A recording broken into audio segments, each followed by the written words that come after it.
Hello, everybody, and welcome to Charlie's Files. And I just wanted to do a quick note at the beginning of this video that if you guys are still here and watching the Charlie Adelson trial and still want justice for Dan, I just want to thank everyone for staying with this case this long. And a lot of people ask us, why do we do this? Why do we care so much?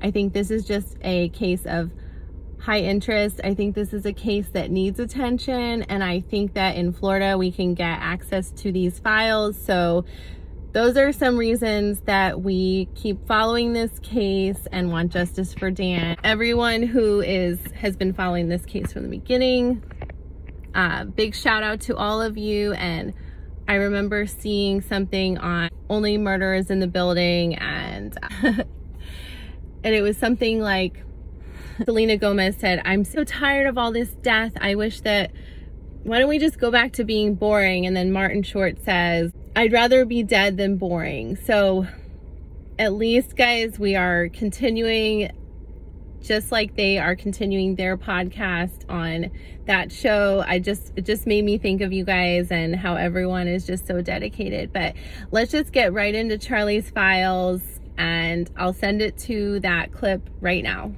Hello, everybody, and welcome to Charles Adelson's most up-to-date jail file from the month of November. And I just want to go over some things that I found in Charlie's jail file recently that I did not notice before. And just a couple, like one incident, it wasn't really an incident, but it just kind of tells us how Charlie's well-being is and what he's thinking about Katie's proffer, or what he wants everyone to think. Also, let me just get to a couple of things that I noticed about Charlie. As I'm looking through his jail file, we see that he made it up to Tallahassee on 4/25/2022. He's been in there since April 25th of this year. So he has been cleared for general population in the jail. He's compliant. They can't say what his incarceration history has been. So far, he's been compliant and not at risk for PREA. So something interesting, you guys, that I saw about Charlie's weight is at 200 as of maybe when he was arrested. And we had some questions about his height, because on one of his speeding tickets it said he was 5'9", and we have confirmed that in court he looks to be 6 foot. So let me just get to something else about Charlie's weight, and we'll go to that. All right, so what I wanted to talk about Charlie's weight, it's something really small, but looks like when on the date of Charlie's arrest he was 175 pounds, and so it looks like in jail, Charlie's gained about 25 pounds, or either that or his weight on his driver's license was incorrect, or he was kind of embellishing the number. Just something to note that just like Katie, Charlie is putting on a little bit of extra weight. Guys, you only get the most hard-hitting news here, and I just want to say to you guys, if you are watching all of these videos and you can follow along, you guys should be definitely proud of yourselves as to the dedication that you show to this case.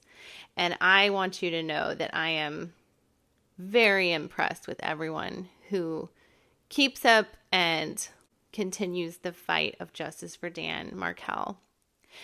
All right, so as I'm scrolling through, just more information about Charlie, the case against Charlie, first-degree murder, conspiracy to commit murder, solicitation of murder, more and more paperwork.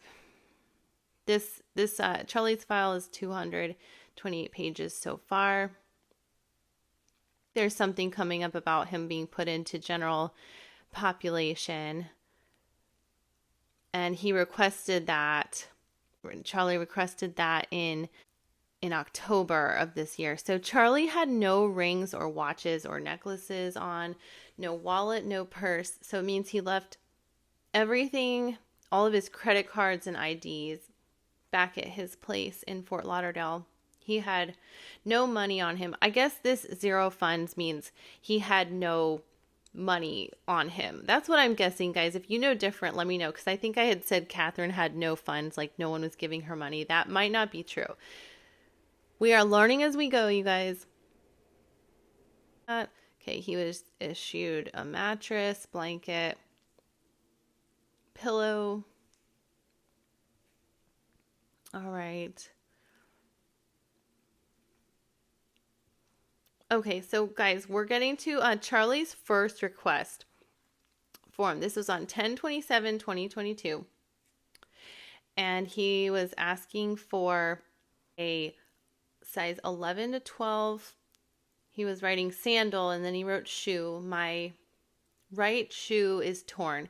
Thank you, Charlie. And we definitely see he's got that doctor handwriting, but just like Katherine, he is obsessed with those shoes, you guys.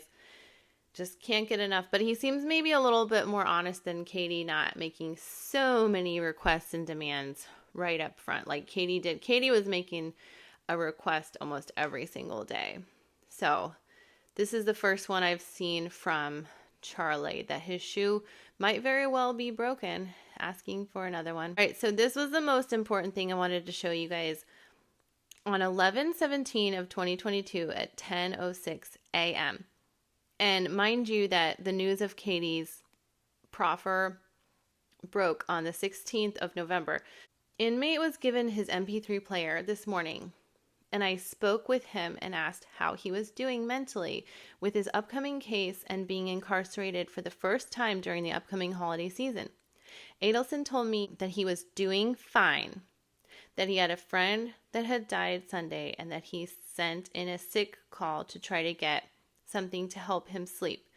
But he was great mentally and appreciated everything we had been doing to assist him with getting him his MP3 player and all of his legal work. I asked if he had any thoughts on self-harm, which he instantly replied, no. He stated he would never do anything like that. And he is great where he's at. Okay, so he says great twice and he is fine. And this was the day after Katie's proffer came out. The news was all over Tallahassee. And he's doing great, you guys. I mean, he would never think of harming himself. But, I mean, other people, yeah. Maybe his brother-in-law, sure. But not himself, you guys. He is not, he's fine. All right, so anyway, I found that to be the most important thing that I wanted to share with you guys. Of course, we have that bed making incident. His last incident was on the 5th of October, where he was verbally instructed to make his bed.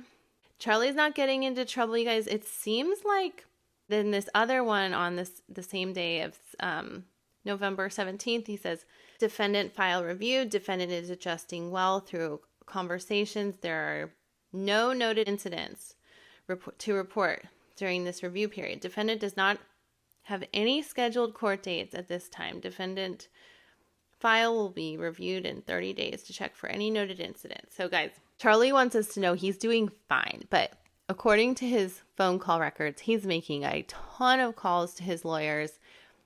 Not very many calls to Harvey, but a lot of calls to Donna, and I will report more information to you soon through those phone call records for November. And guys, I hope that this gives you some information as to how Charlie is doing in jail, and more videos to come. Charlie's phone call logs and part 4 of the 20 question series and Wendy's lies parts 1 through 3 are out, and I hope you guys are having a wonderful holiday season. Thank you so much for watching and following this case. We are all definitely a team. Every little bit of information helps. I hope you guys find this information valuable. If you do, hit the like button, and I hope everyone's having a wonderful day. Thank you so much.